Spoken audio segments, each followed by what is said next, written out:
Welcome to Coming Out of the Spiritual Closet with your host, me, Brittany Whittig. Join me every week to explore and demystify the world of modern spirituality.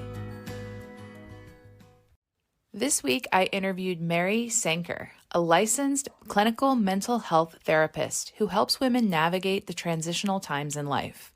Mary shared so much powerful, actionable advice in this episode. It was amazing. And you will walk away from this episode with a much deeper understanding of your emotions, their power, and how you can work with them. So enjoy the episode. Welcome back, everyone. Thank you so much for joining me this week. I am thrilled to have Mary here. I am very much looking forward to this conversation. So Mary, thank you for coming. Hi, thanks for having me. I'm very grateful that you're here to share your wisdom with us. Can you just tell us a little bit about what you do, who you are? Yeah. Hi, everyone. I'm Mary Sanker. I'm a licensed therapist up in New Hampshire in America. And I have a specialty in what's called psychoneuroimmunology, which is the study of the brain and the body and the immune system all together as one. And within that, I do tend to focus on the perinatal time period, though over the course of my work, I have worked with all types of humans, and it all applies to all types of humans. And so I run my own private practice, I run some groups, and I also do consultations for those who don't live in New Hampshire. Wow, interesting. So the perinatal period, could you define that for anybody who doesn't know exactly when that period is? Yeah, so it's anything from someone who's trying to conceive a child to, it's defined to 6 weeks postpartum, though I have a full belief that one, postpartum is forever, but also the early years of motherhood, which are 0 to 3, because the mom-baby dyad doesn't even begin to go away until after 3 years. From trying to conceive to 3 years of age is where I hang my shingle, if you will.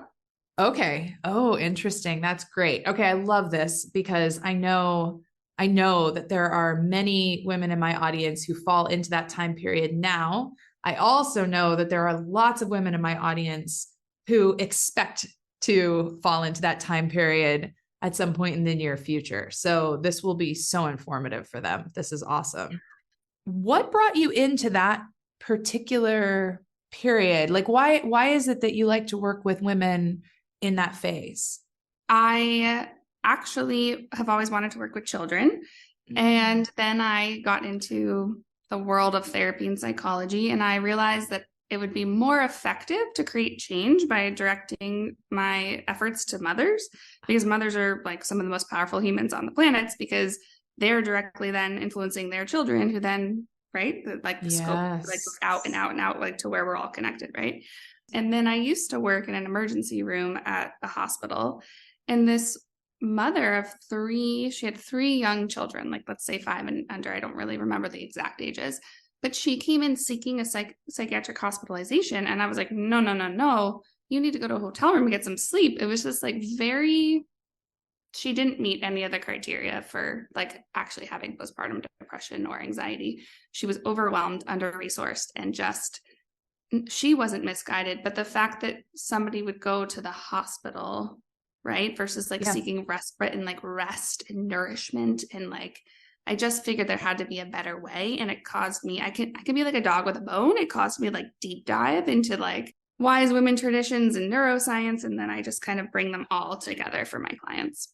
Oh, interesting. Yeah. And what comes up for me with that is that it makes so much sense to me in our culture, the way that we expect women to just have a baby and get back to work, lose the weight, get back to work, get going. It's there's a cultural issue there where that woman felt that there was something psychologically wrong with her, when what she really just needed was a totally normal human resources, sleep, a little space. Anyway, that's so interesting. Wow. Yeah.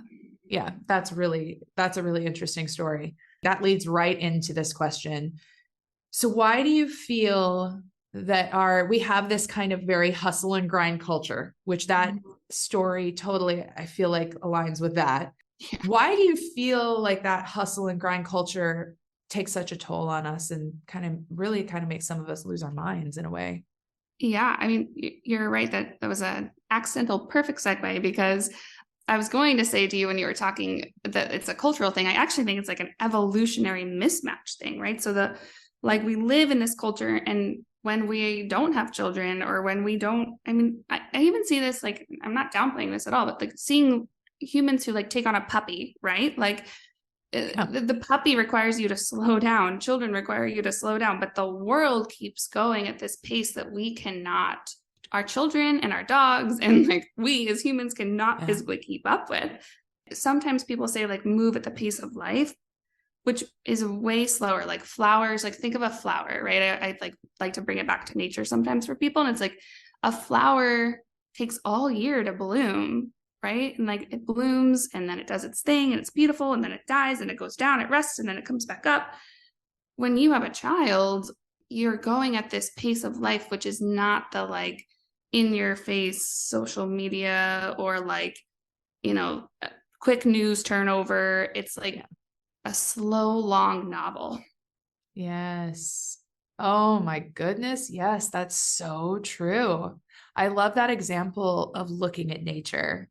I feel like that's looking at nature is such a great idea for so many different things, but this is, yeah, the pace of nature is not the pace that our modern, like you said, social media, news, 24-hour news cycle world is traveling at. Even as I think about those things, my voice, like my pace increases. It's wild. Yeah. Yeah. And it makes sense, right? Like those things need new stories to keep going and going and going. And, you know, like we could take that as it is. I'm not saying that's good or bad. That's what that thing needs. But what we need as human, like, right? Yeah. We need, like, we need to slow down. We need to let our nervous system come back down. And unfortunately, what I'm seeing across humans is that we're trying so hard. And this is where like the hustle culture comes in. We're trying so hard to like make something work. We're forgetting the rest and we're forgetting that we need to reset. So we're actually having to teach ourselves again how to like relax, like truly relax. Yeah. And when you have a baby, I mean, I feel like going into the whole physiology of it would like completely derail our conversation. So I'm not going to do that, but it's so much changes in the body that it needs almost twice as long to heal, right? So if you're pregnant for 9 months, you almost need 18 months to even begin to start to feel like yourself. Oh, wow. Okay, that's really interesting.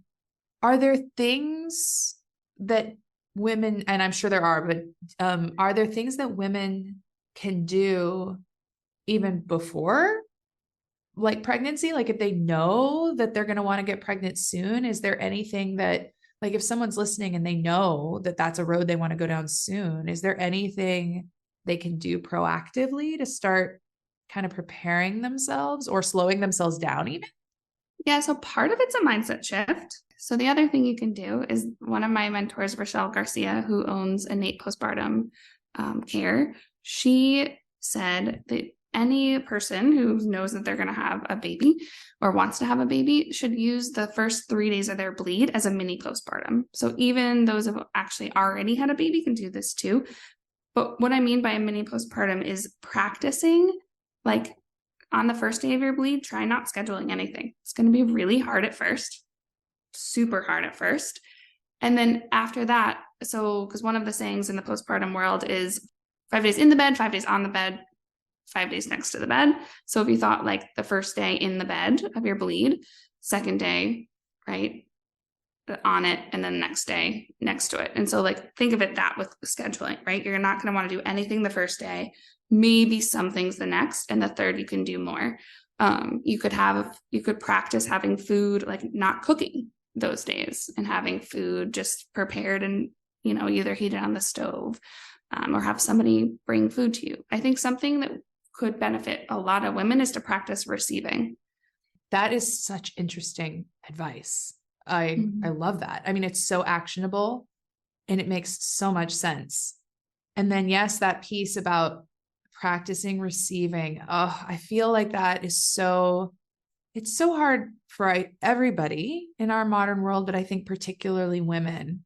You find, you know, women are so conditioned to give, give, give, give, give. rather than receive. Ooh, that's really Yeah. interesting. I had a woman on the podcast, and actually, she talked about this, about her own postpartum depression a little bit, and how that was one of the things that was hardest for her, was accepting the help that she needed. And so she didn't accept all the help that she needed. So yeah, learning to accept help before you need it. Ooh, that's so Yeah. good. Yeah, that's brilliant. Thank you. I'm sure that's going to be really helpful for people. So let's talk a little bit about emotions, because when you reached out to me about coming on the podcast, you talked about how showing your emotions, all of your emotions, is a way to befriend yourself. And that just resonates so strongly with me and my experience. So I was wondering if you could share a little bit about that. Yeah. I think that one of the most important things we need to start doing is to feel our feelings, because there's this almost, I'm going to call it like a new parenting rave, if you will, where and this is totally good. It's totally good. We're trying to help children feel their feelings, except we're forgetting that there's generations of people who've never been allowed to feel their feelings, right? It was like, stuff it down, like be seen, not heard. What are other things? Like anyone who is vulnerable, right? Like we didn't even know that shame was an emotion, like shame, not ashamed. Shame was emotion until, I don't know, like the word became popular almost 20 years ago, right? Right. And so when I think about this and when I orient myself to this, I'm like, cool, I love that we're teaching this to children. What's happening to all the humans though, right? Like they're being triggered left and right, because if you don't learn how to tolerate your emotions, you don't know what to do in that moment. And really, emotions are just data points, like telling you, right? They're trying to tell you something. Like anger is trying to tell you stop. Not to equate us to dogs too much in this episode, but what happens when like two dogs are fighting or two animals are fighting? Yeah. One of them, like it's like, I just picture like a puppy trying to go to an older dog, and eventually that older dog gets really mad at the puppy, right? Right. And lashes out. All that is in the animal world is stop. Yeah. And we're not above the animal world. Like we don't get to bypass being this human, the human nature of us. And if we can learn to tolerate our emotions, I think that we'll become like, if you can learn to tolerate your emotions, you yourself are going to be seen as powerful by other people. Oh, that's so true. And I got to tell you, I absolutely love the animal comparisons. My background, I actually was an exotic animal trainer and a dog trainer. So yeah, funny. So you get it. Yeah, the funny thing is that once I left that and started working with humans, I see the comparison all the time. Yeah. Yeah, we're animals. We are.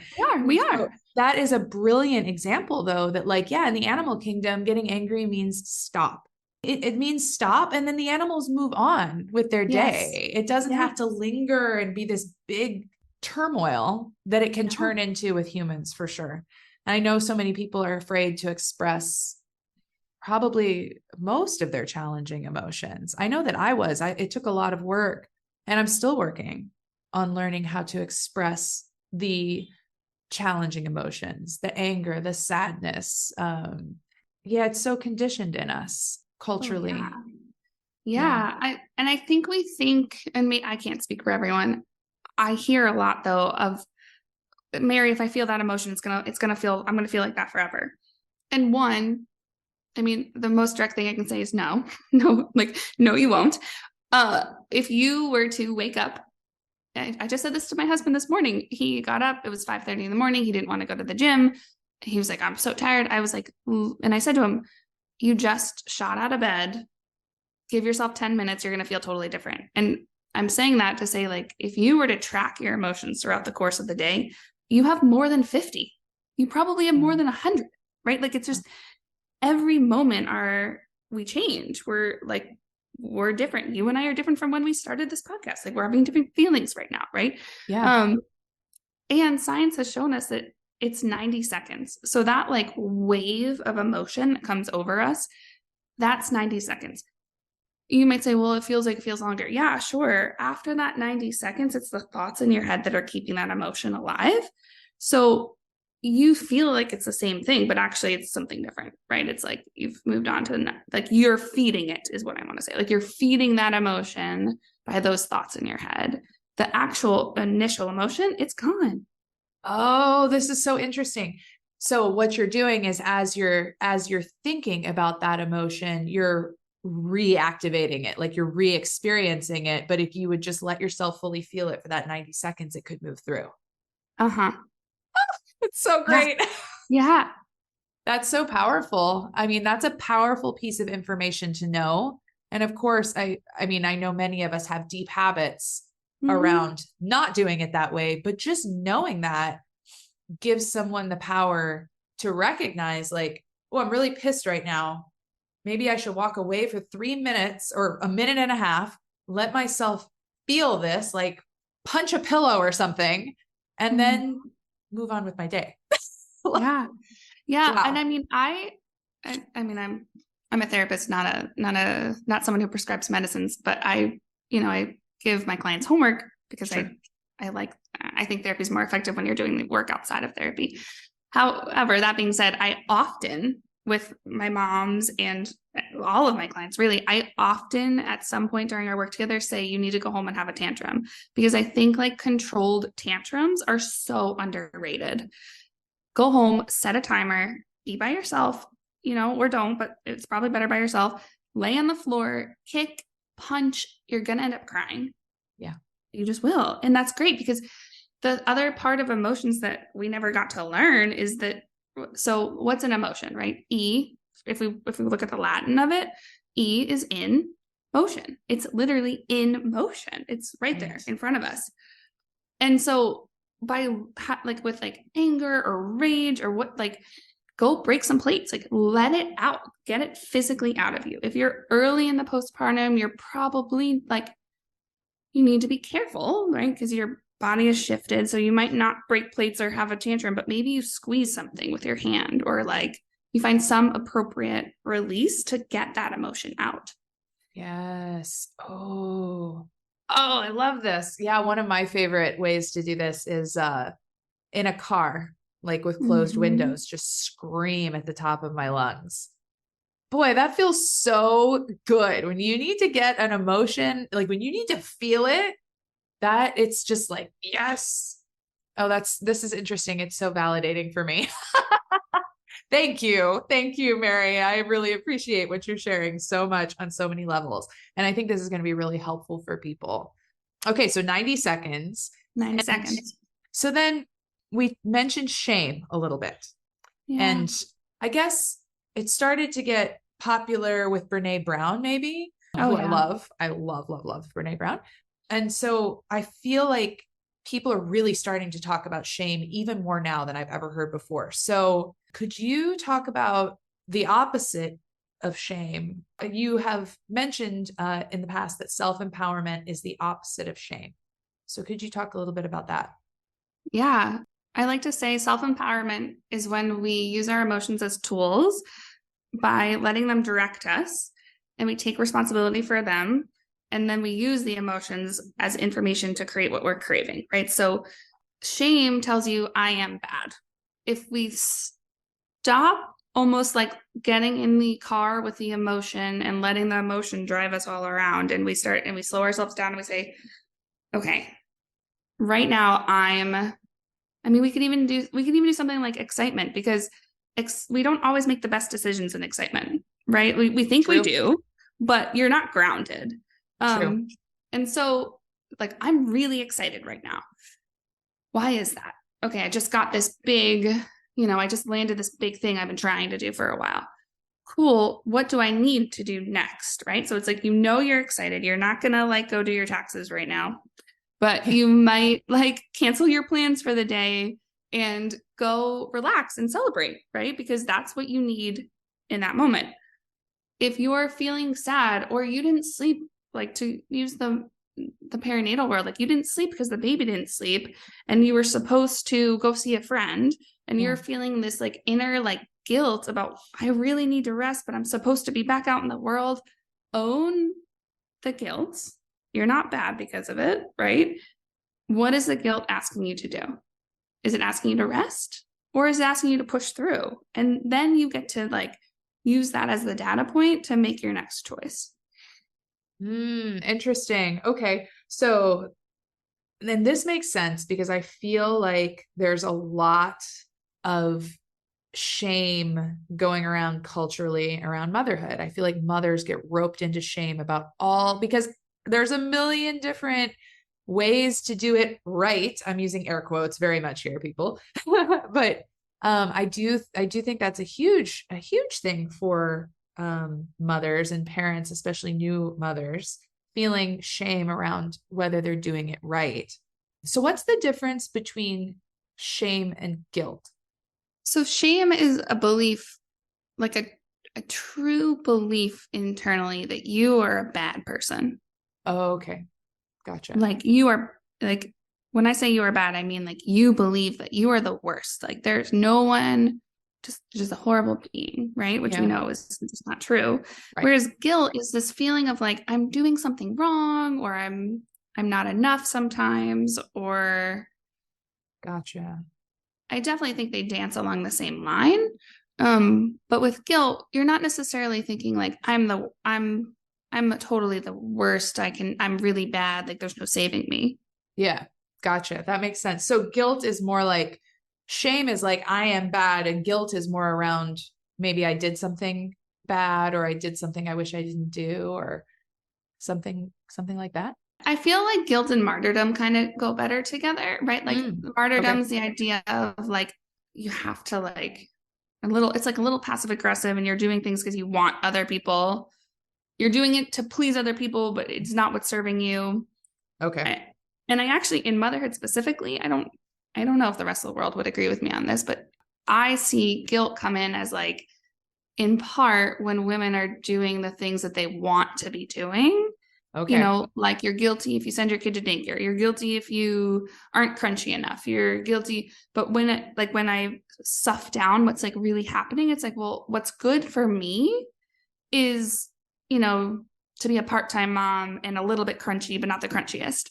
And that's like cool, but there's no validation from the world. And then they take that to mean like, I must be doing something wrong. Not I'm bad, but I must be doing something wrong because I don't see myself anywhere else in the world.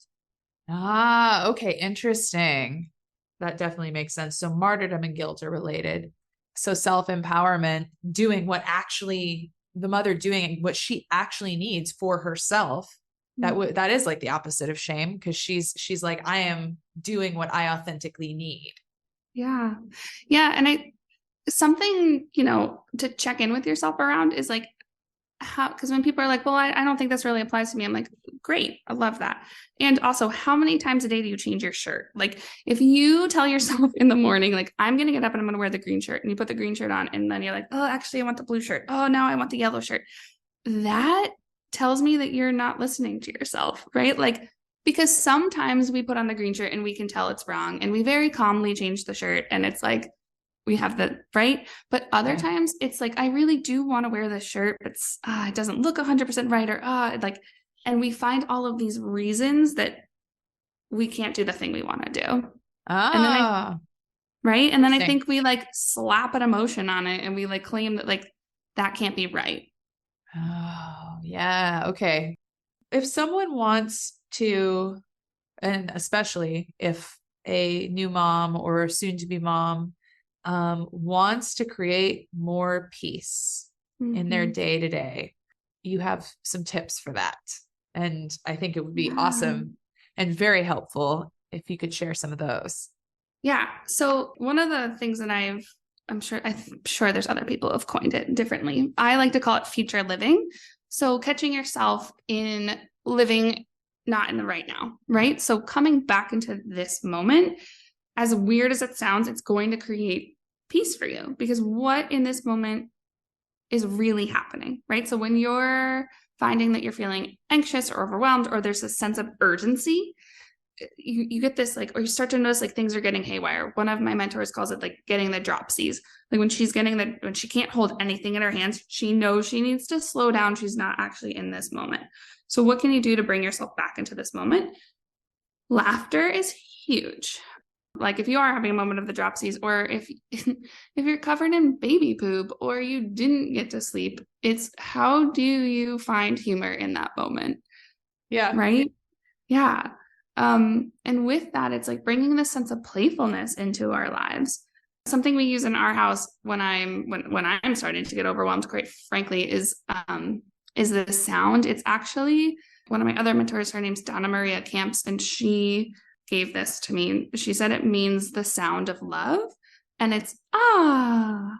And I can't tell you how long it took me to like get myself to be able to make that sound, which tells you how wound up I was at one point.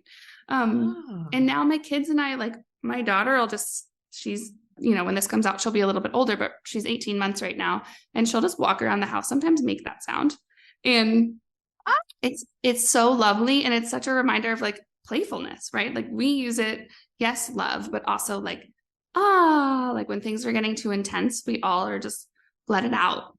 Wow. Yes. Ooh, I love that. That's such an interesting recommendation. It's so simple. Yeah. Cool.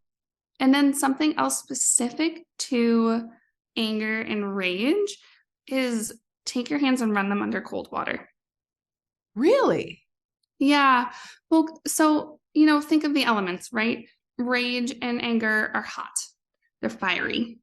And so you not only are they telling you to stop, they're telling you to cool down. And so go and put your hands under the water.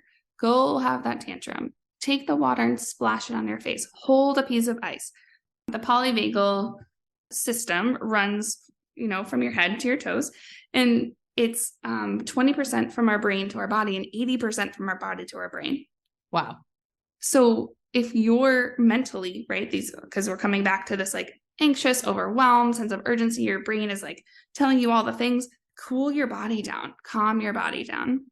Oh, I love that so much. I've never heard anyone recommend like holding ice, and I absolutely love that.